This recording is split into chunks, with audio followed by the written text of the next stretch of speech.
23 ABC's Digital Update is brought to you by West Medical. I'm Brenna Rose. Here's a look at what we're following on this Thursday. Conversations about the future and change continue today. After Derek Chauvin was found guilty of all charges in George Floyd's death, and a new poll is examining what Americans think of that outcome. Conducted by USA Today, 71% agree with the three guilty findings. 62% said they intended to accept it and do nothing.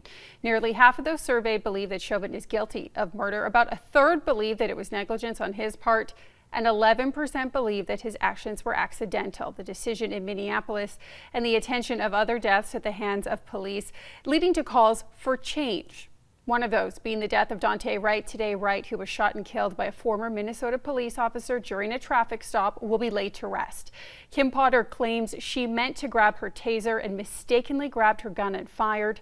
She now faces a charge of second-degree manslaughter and is scheduled to appear in court today. Meanwhile, members of George Floyd's family are expected to attend the funeral.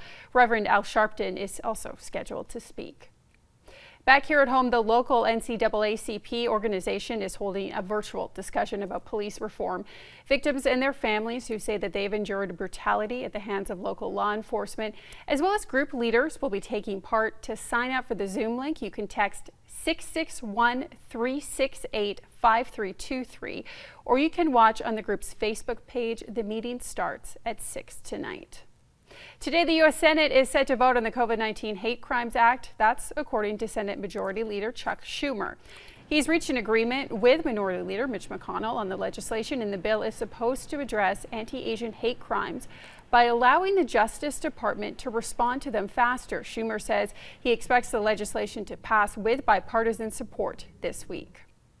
Here's Chief Meteorologist Elena Rusk with a look at your forecast. Yes, well, as we take a look at those thunderstorms in the Sierra, just to our north, we have dry air filling in, so the winds continue to kick up, but helps to evaporate that moisture in the region.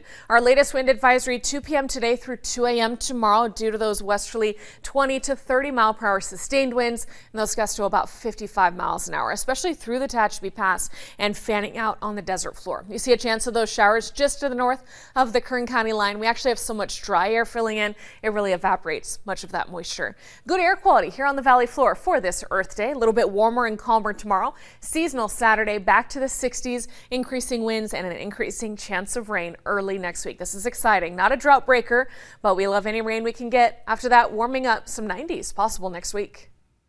Thanks, Elena. And that's what's making news this hour. We'll have another update a little bit later today.